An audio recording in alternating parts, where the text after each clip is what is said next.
in all things, including lists of Yes, indeed. Yes, indeed. astrological signs. Another show. Yeah.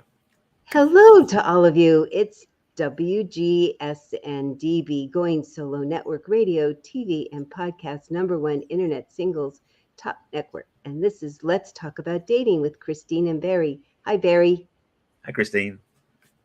So today, and you get to Oh, give your answer. I loved your when our producer said, okay, this week we're going to talk about should you get your ex back? And Barry said, no. Run and then the away. show would be over. Yeah. Okay. See you next week.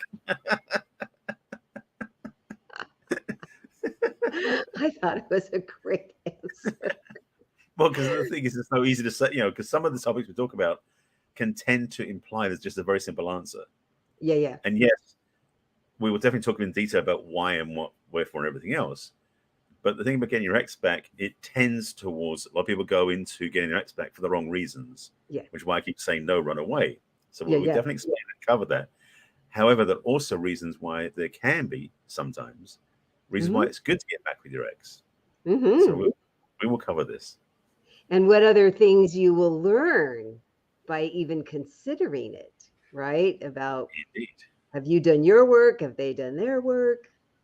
Have you Why? healed wounds? Have you resolved the Yes. issues? Have you cleared up the crap from before?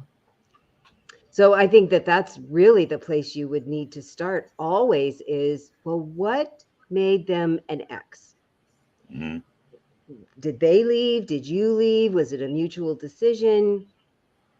Was that you didn't have enough time for each other? Your core values were completely different, that you fought all the time. One person was really jealous. They still had baggage from old relationships, whether, it's their family of origin or their dating relationships. I was kept thinking, gosh, there's so many reasons that Right. people break up that are good reasons. It's important that you stop being with somebody if it's bad for you, Yeah. if it's I mean, making you simply put, feel. yeah, I say simply put, I think it's the thing of where I use toxicity. If you're in a relationship that's being very toxic, Mhm, especially when you recognize it, getting out of that situation is going to be good for your health. So mhm. definitely good reasons to leave. So the things you listed as such key points. The same thing is also oftentimes breakups happen from us. It's like the sense about the straw that broke the camel's back. Some people look at that and being the reason they break up is because that last thing was just too much. But the reality is on its own, it wasn't, but it's just the accumulation of things. Yeah. So the question is, if you start teasing it apart, looking at what happened and how it escalated, were there options along the way where you may have taken a different choice than where you did go? Hmm. So it's good to know. It's good to look back with clear eyes, not just what's the one looking for? Rose tinted spectacles. Yes. Rose tinted spectacles. I love your Yes. English way of putting things. It's always so cool. Right. Yes.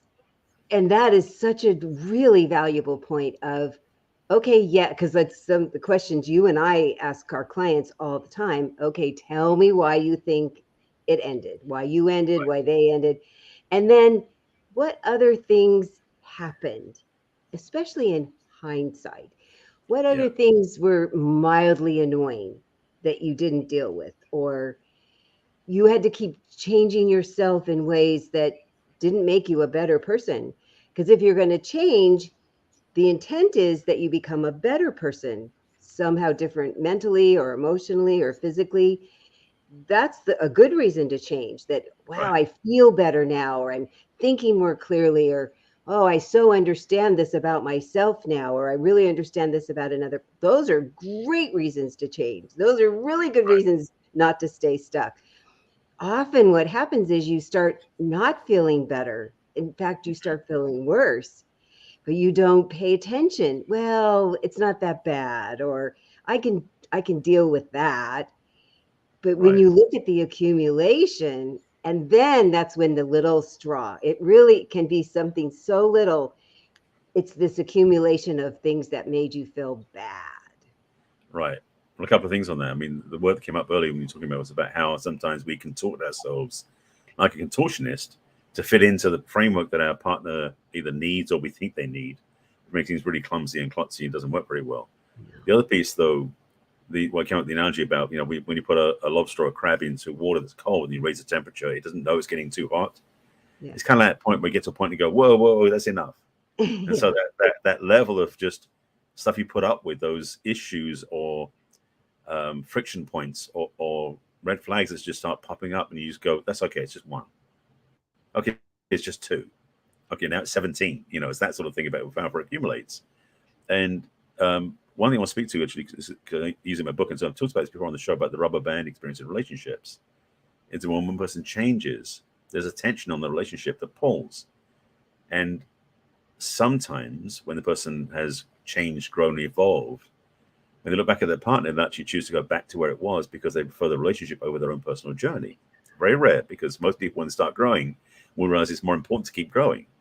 But the thing is, if the partner who didn't change sees that and goes, yes, I want some of that, and they grow too, then you can possibly come back together again. There can be, when there's a breakup, the person who's done the healing work, transformation work, where it's working with a therapist or a coach, or they've gone through seminars or books or transformational work, where they've become more whole, more healed, even happier.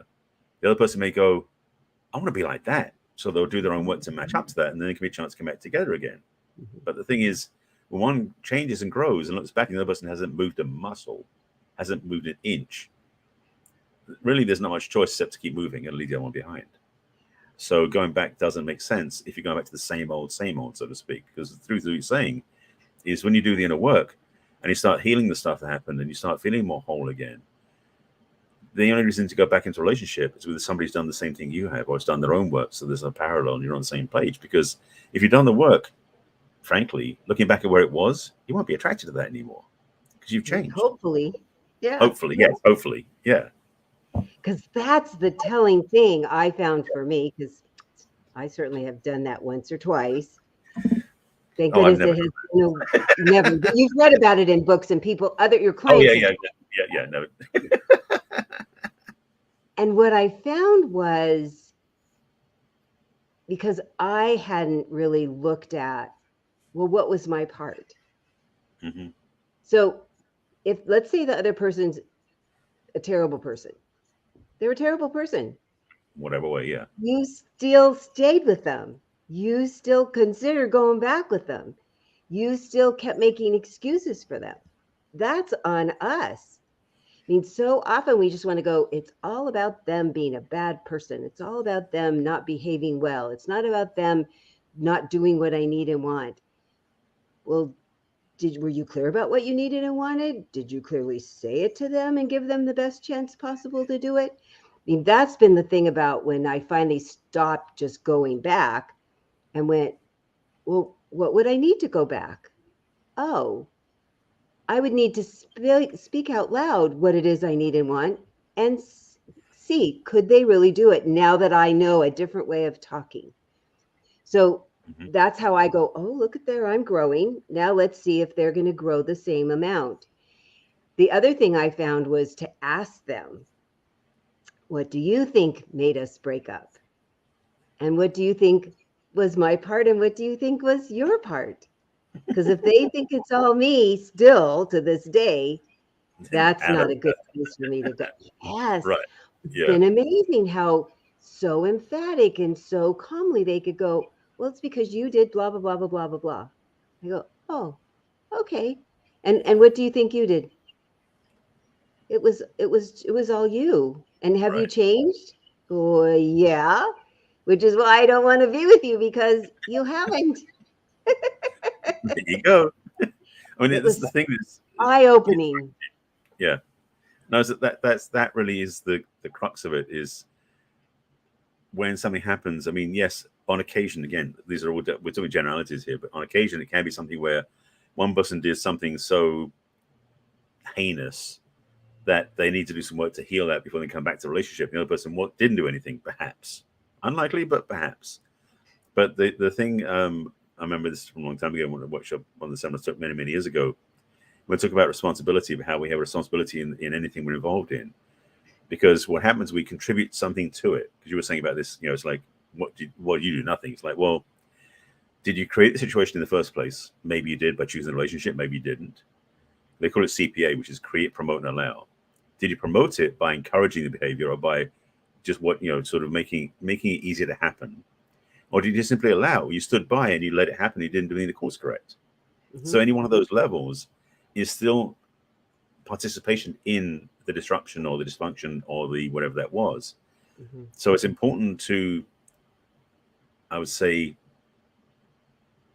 look in the mirror, but basically to take responsibility for your own participation in what happened. Because even though the other person may have been a terrible person that abused you or did something negative and so crazy, not to say you got to put up with it, but definitely take yourself out of it, but also recognize that you had a role to play in it so you don't choose that thing again. So it's not about making it bad that you like somehow you made it happen. No, it's not what we're saying here. But recognizing that you were enabling or allowing it to happen. And so let's see about fixing that so you don't do that again and try something just as bad the next time. Even if it's not your ex, it could be a new person that does the same thing. So Right. one of the extreme things that two extreme things that I've actually had couples work it out later was one, alcohol or drug abuse. Definitely. My criteria, I've not had that personally, certainly had a lot of clients. So we come up with the minimum is they have to have gone into some kind of treatment, AA or a rehab place, and then they've done the initial, and then it's 1 year, 1 whole year of staying substance free. Because I understand from the people I know, and I have a number of friends that are recovered, it's really challenging to stay the path. And there's a lot of up and down that happens in the beginning. And that's why they need the support group, because the support group doesn't give them shit about it. They just go, we're going to start over again. Go back to all the basic tools. How can we help support you even more? Not in the participatory way that we were in a relationship, but in this much more healthy way where they keep them accountable. And they need to have now gotten through all of that and now been substance free for a year.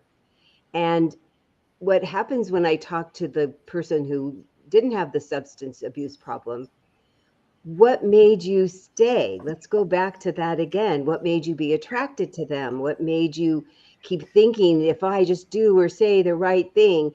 Because that could be anything that you're going to think you're going to fix them. Let's look at the chaos that you created in your life. Was that more comfortable for you? Was that familiar? And that's often why we stay with people that don't make us a better person. They make us feel better because we're helping them. And the other thing, I go, come on, just you and me. You feel better than them.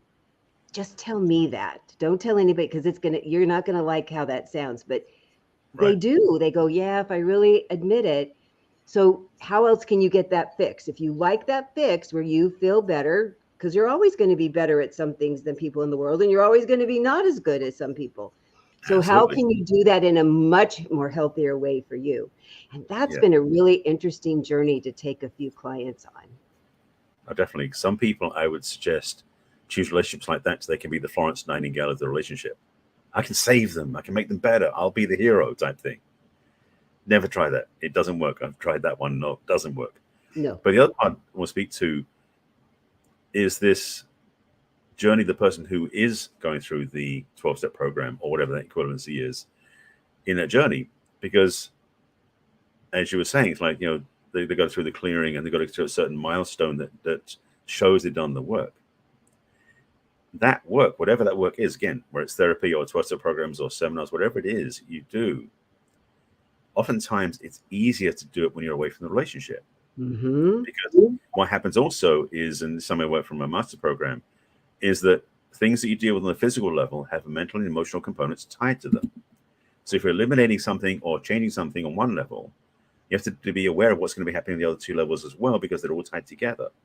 So if someone's going through a 12-step program to quit an addiction, all the mental and emotional baggage that put them there in the first place, that gave them the desire or the yearning for that addiction, will come up to be dealt with. And as a partner, it's not your job to fix them.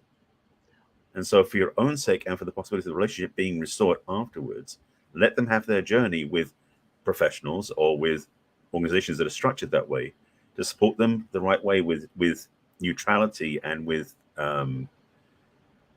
impersonal, as in they're not personally involved. So they can really support that in a neutral way, and then you can step back. And it may be worth waiting, if that's the case, for them to come out the other side of it and you can get back together again. But don't try and get in there and fix it, because you're only going to make it messy, and your relationship's going to get convoluted and really dysfunctional on the way. So nobody will survive that. No. Yeah, I mean, I've talked to so many people that were parents and spouses of people that were using substances abusively. And boy, if they could have fixed them, they tried everything. I mean, there's no stone they left unturned. And it Right. doesn't work. It doesn't work. They need to decide for themselves that this is something they need to fix on their own and go get help.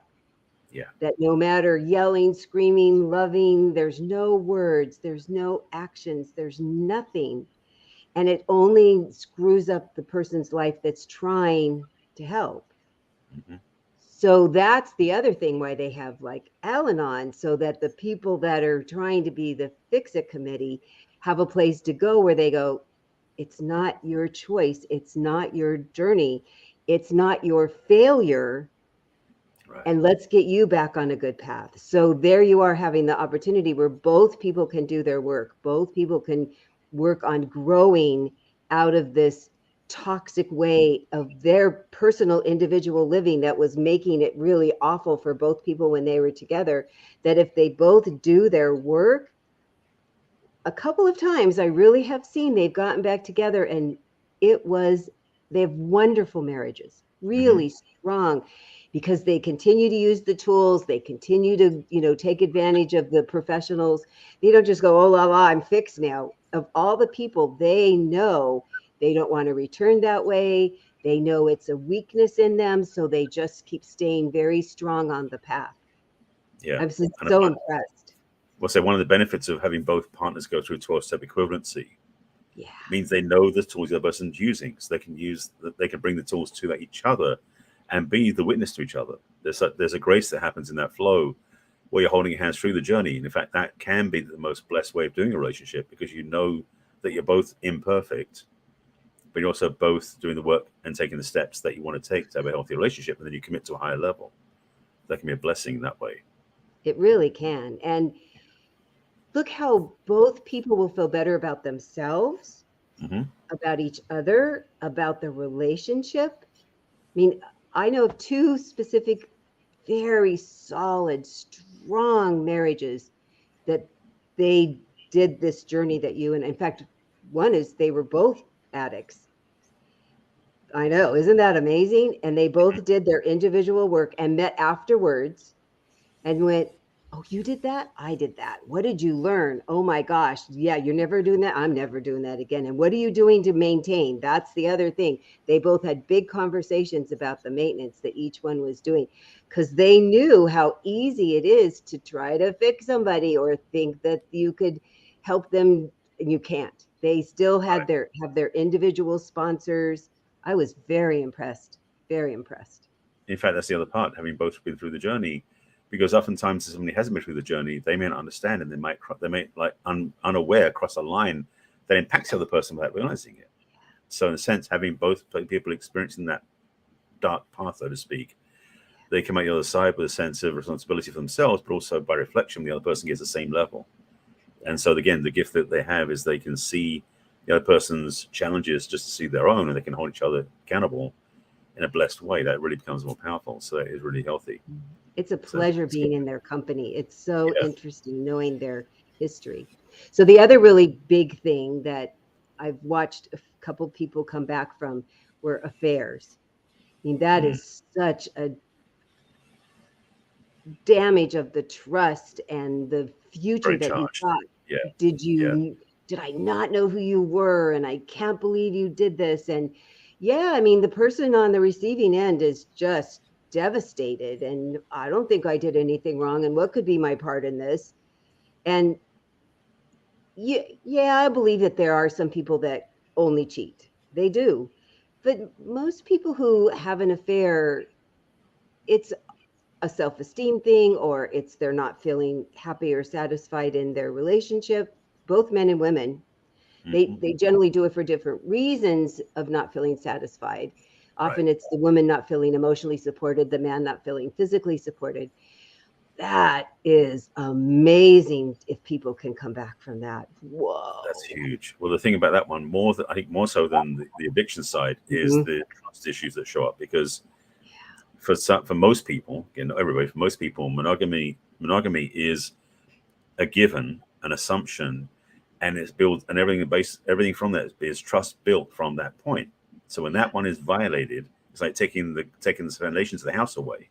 Yep. Suddenly you just don't feel, you know what to stand. You don't feel safe. You don't know you can trust them. And trust for me is one of the biggest things people don't talk about, that they lose and don't know how to get back. And Mm-mm. so when that happens, that line gets crossed. And for me personally, I'm very much about monogamy. And so in my partner, first of all, if they didn't talk to me first, I'd be like, why am I with this person now? Because the thing is, reality checks. If my partner cheats on me and we didn't talk about anything before that, I'd be very surprised, because I'm very clear about choosing somebody who's conscious and done the work. So ideally, the temptation can be talked about before it crosses the line of actually going to action.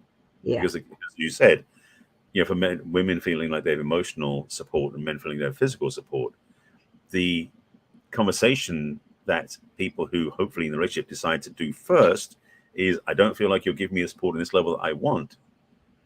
And if the other person says, can't do it, then it's a question mark about, is the relationship going to sustain itself? So sometimes the cheating is really the exit door for the relationship. Yeah. But if it's something where the person who's cheating is not willing to talk to their partner in the first place, they got some serious work to do as well.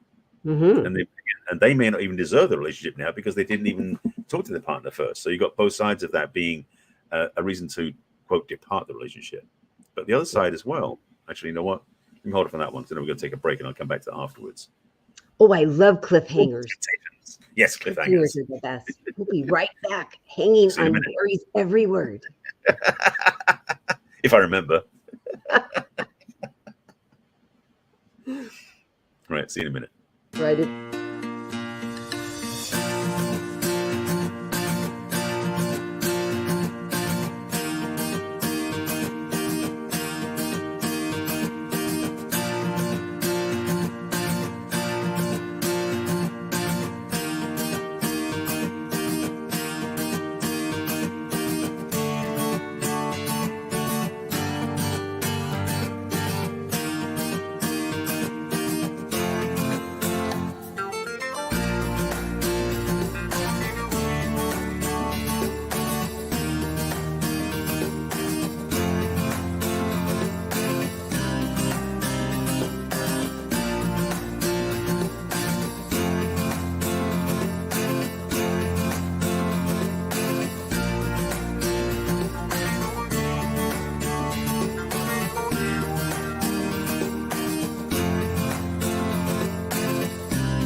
Wow, that's a lot of stuff out there.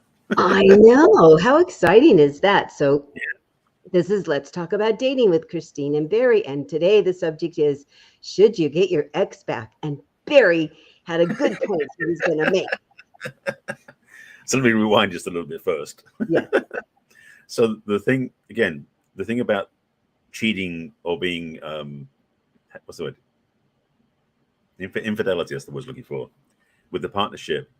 Again, if it's unprovoked, as in there wasn't a conversation first, or it was unexpected and unspoken, that can be a red flag right there and a deal breaker. And the other side of that coin, though, is if you had a conversation and it didn't get resolution. One of the things that I think a lot of people don't do, and this I was talking recently with somebody else, most people do not go see a relationship counselor, therapist, priest, minister before they get married. So basically, you're setting sail in the ship without testing on the waters first. Is it seaworthy first? So when you hit one of those rocks along the way, such as a cheating experience, if you have a conversation before you get to the cheating, do you seek to see an external input, like a therapist? Because you may have the conversation in the relationship, well, I don't feel like you support me in this area. And if the person who's been asked the question doesn't know how to do that, they simply say, I can't help you. And the other person goes, well, I'm going to cheat then. Well, it's not they say that, but they do that. There's another path they didn't choose, which is go see somebody who can help them, whether it is a relationship counselor or a therapist, something like that. And so this conversation about, in fact, all of it, all these different reasons to cause the breakup in the first place. If you give up the relationship without using any of the tools available to you before you do that, how important was the relationship to you ultimately? Because this is the big question. Is if a relationship is important enough to you, seeking any tools available to make it work and get back in a better way and do your own work and have the other person do the work too would be a requirement or be automatically part of the conversation. But if you're in a relationship where something happens and you just break up and leave because you just don't feel the compatibility, and maybe that's what it is, just there's no compatibility. Know that that's a responsibility for you as well, because it means you chose to get off the boat at this point. You didn't go all the way there, so to speak. And boy, so many good points.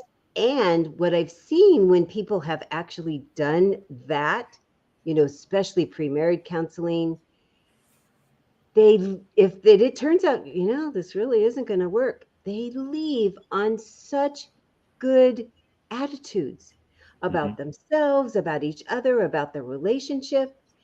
It's not the rancor and the betrayal and the horrible ripping out your heart feeling. I mean, you're disappointed and sad and wished it was different, but you're not mad at each other. You don't end up with that, I hate this person, which then can sometimes translate to I hate the whole world of that particular sex, which is so sad and so unnecessary. Mm-hmm. And one of the things that I also suggest along with the pre-married counseling is, like there's the State of the Union speech that happens in our country. What's the state of your relationship? Yeah. To set a meeting time once a week Yeah. on your calendar. Because everybody's like, oh, it'll just happen. Well, how's that been working? Because it typically doesn't. Right. And what I find is people are like, they only want to have this hard conversation when things are hard. Well, Right. how fun when they find out, because when they start doing this every week, there's times they go, how are you doing? I'm really okay. How are you doing? I'm okay too. Well, let's have a glass of wine. And it's because they've checking in, the things don't get big. Right. Typically things don't explode. So then when you do have, last Wednesday, because it's not like 6 months ago, which us women are happy to bring up those terrible things. You So credit. it's so hard on men when we go, remember you said something 6 months ago on Sunday, and you're like, oh, I don't remember yesterday. No, I remember last Sunday. What am I gonna remember 6 months ago?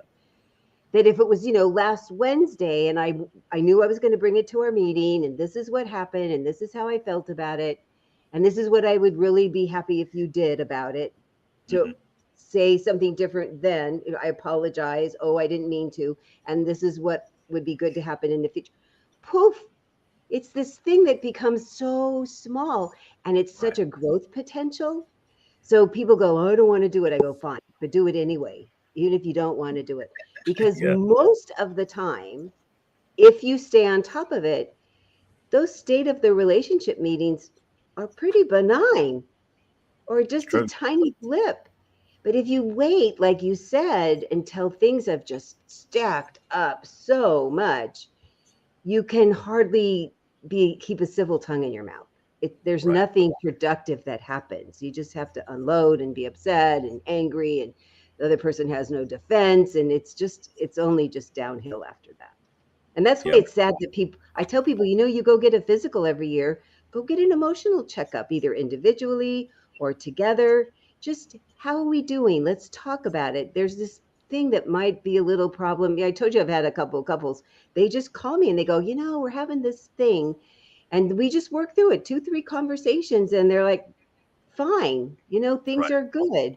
Because not only did we solve the thing that was happening, they now have this new tool that they didn't have, that you don't just know. You're not born knowing all these tools. You and I have learned this for over lots and lots of years. Many People are like, years. how do you know this? I go, because I have studied it and practiced it and lived it. Because I'm like, Yep. oh, I want my relationships to be better, so I'm going to keep practicing this on my own. Right. But staying on top of things is better for individual health and the health, because the relationship is an entity, so it helps the relationship be even more healthy. Oh, totally. I mean, the idea that if you meet every week, you discover that, one person upset the other person for not taking out the trash. But when you get divorced over not taking out the trash, that's the point where you didn't catch it early enough. Yeah. It's like, do the work early. It is so worth it. Again, how much do you value your relationship? If you value it enough to put the time in to do the work to fine tune and to improve the relationship with either meetings once a week or seeing a coach, therapist, counselor as well, it's additive to your relationship. Because a lot of people, well, most people, I think everyone probably has never told when they went to school or when they started looking at relationships that seeking, doing tune-ups and having, it's like, once you get a relationship, you're done. That's it. Feed up and the rest of the time just do the relationship. Unfortunately, it doesn't work that way. But most people think that they can just maintain because they saw their parents do that. And so the idea that you actually have to put effort into the relationship, oh my God, I have to put effort in to make it work. It's like, hello, what do you really want?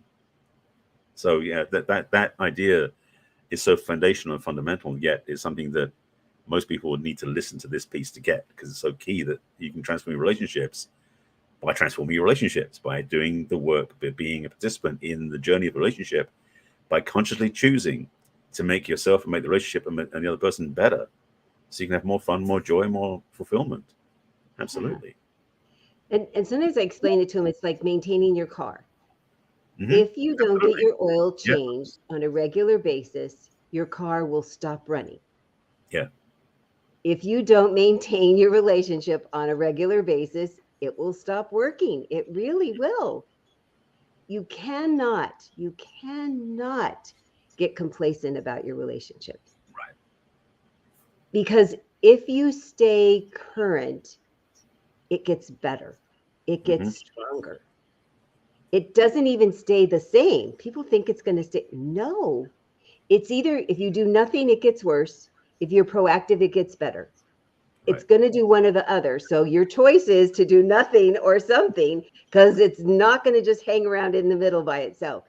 I've watched too many and heard mostly about relationships that just fall apart because they both got very laissez-faire about it. And you have to maintain it, like watering a plant and maintaining your car. And Absolutely. you work at your job, you work at raising children, and they're like, oh, work at my marriage or my significant other relation. Oh yeah, I hadn't really thought about that. Regular maintenance, actually every day, is kind of a nice thing. Think of something Absolutely. nice to say.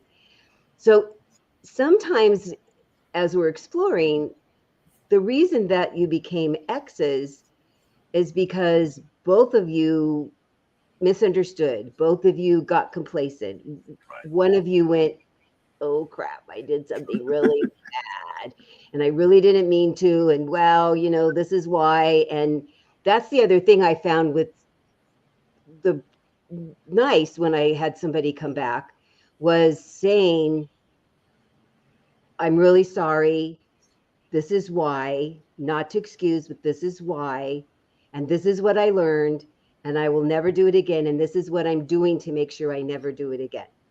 Right. So when they do that, I'm like, okay. I mean, I'm still going to stay a little on guard because I got my feelings hurt and I felt betrayed.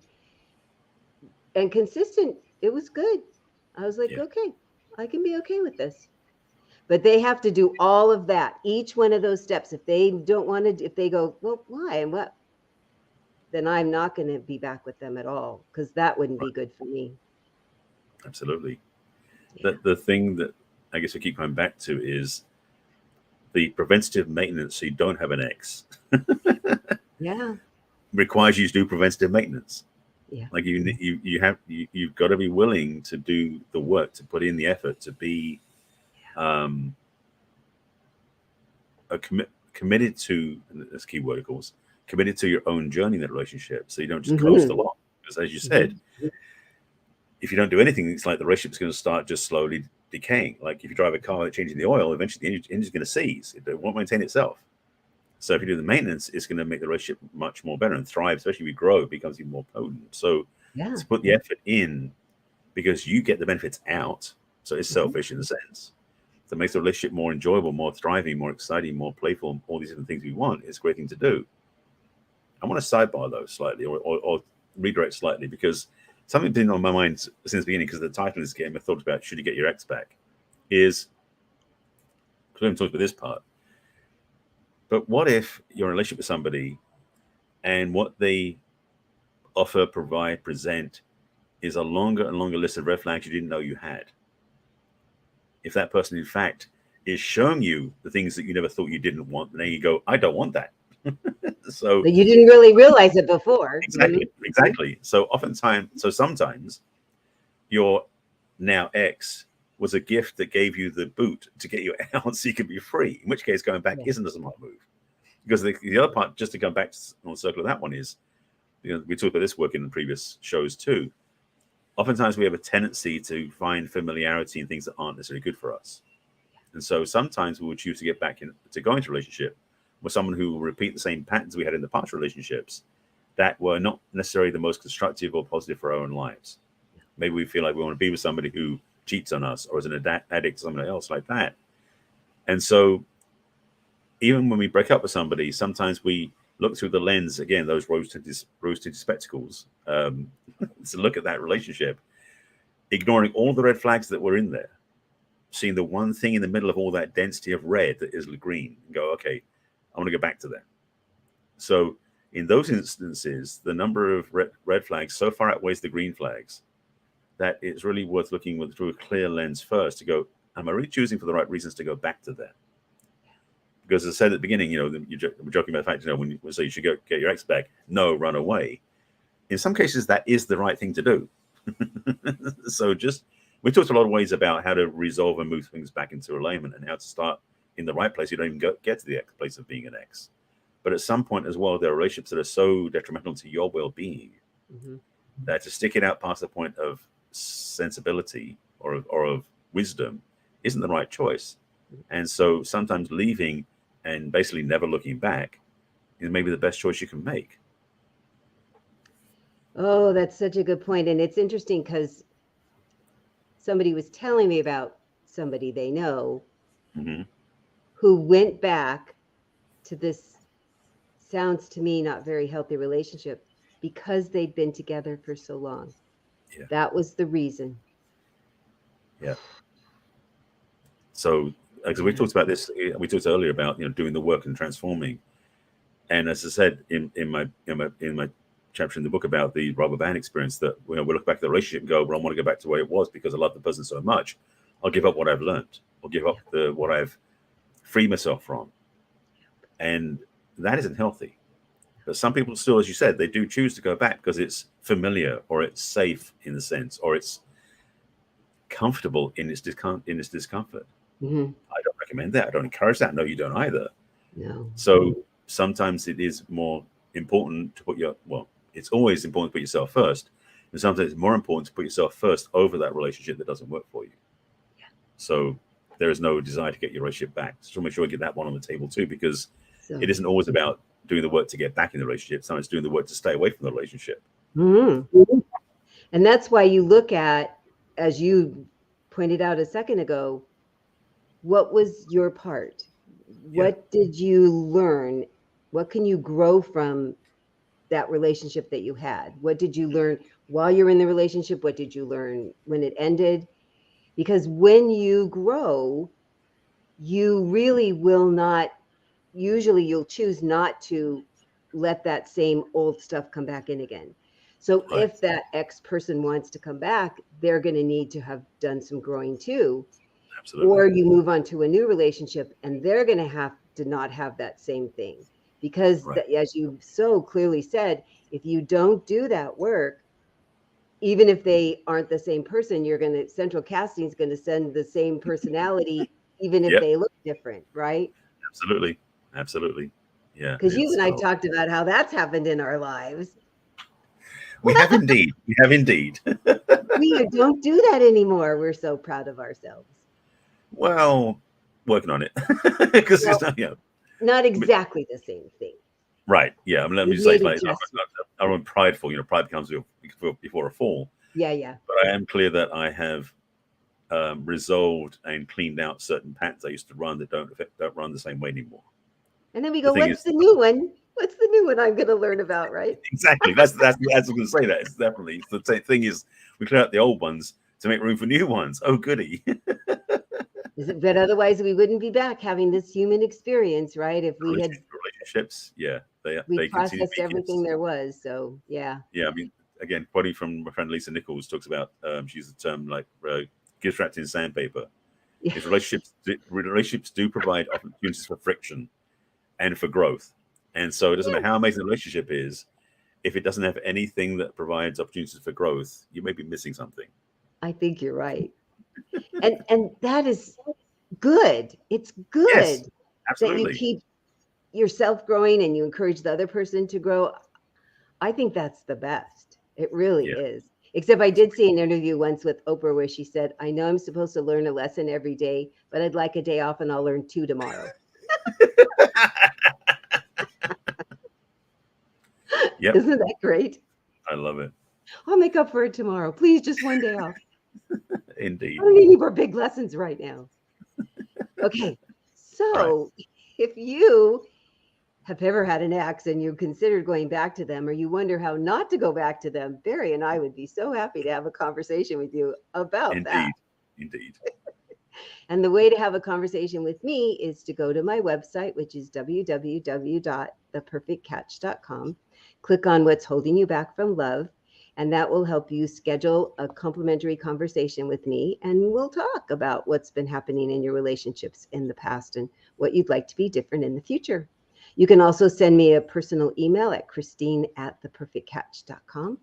And you can watch my videos with Barry and my separate videos on my own through my Facebook page. Oh, you can also sign up for my newsletter on my Facebook page. And I'm also on Instagram and Twitter and LinkedIn and YouTube and Instagram. Say Instagram. Instagram. Pinterest. One of those. Yes, all the social media. Exactly. Barry's on even more, though. Wait till you hear. Tell him how to get a hold Okay. of you, Barry. So, like Christine, I have a website too. My website is my name, barryselby.com. You can definitely book a discovery session with me on my homepage. And at the bottom of the page, if you want to join my email list, you can do the same thing there as well. My website has my online courses, my book, and a few other things on it that may be of interest to you. I do offer all the services. And also, you can find me on social media. I mean, you can definitely email me at barryselby.com, but my social media, which is all my name except for one, you can find me on, first of all, YouTube. I have these shows I put up on YouTube as well as all my own videos. I've got probably almost 1,500 videos up there now. So if you wanted to learn stuff for free, subscribe to my YouTube channel, which is Barry Selby. But I'm also Barry Selby on Twitter, Facebook, LinkedIn, again, YouTube, Clubhouse, TikTok, Pinterest. There's one more, I think. But Instagram is the real Barry Selby. It's the only account that's different because the real Barry Selby is the account I got because my other one got taken away. So by following me on either one of those platforms, you definitely get lots of inspirational support. Reach out, get support from either one of us because we both offer a lot of resource, a lot of experience, and a lot of mistakes we've learned from. So we have some exits in our past. Yes. We'll help you So not get make the same mistakes. exactly. So reach out and get support. It's worth the time, And, worth the effort. oh, I think so. I agree. Yeah. Yeah. And we're here every Thursday at 1 p.m. Western and 4 p.m. Eastern and all the times in between with interesting subjects about dating and relationships. See? Please share this with your friends who are out there in the dating world and maybe feeling not very happy or satisfied and they feel like they're struggling. And also, we love your comments. If you have a comment about the show or you have a show you'd like us to do a subject, please reach out. We love hearing from you. Yeah. You got any And questions we too? Yes, we love Sorry. questions. We love Yes. questions very much. So, see you next week. See you next week. Take care of yourselves and listen to your heart. Yeah, it will never steer you wrong. No. See ya.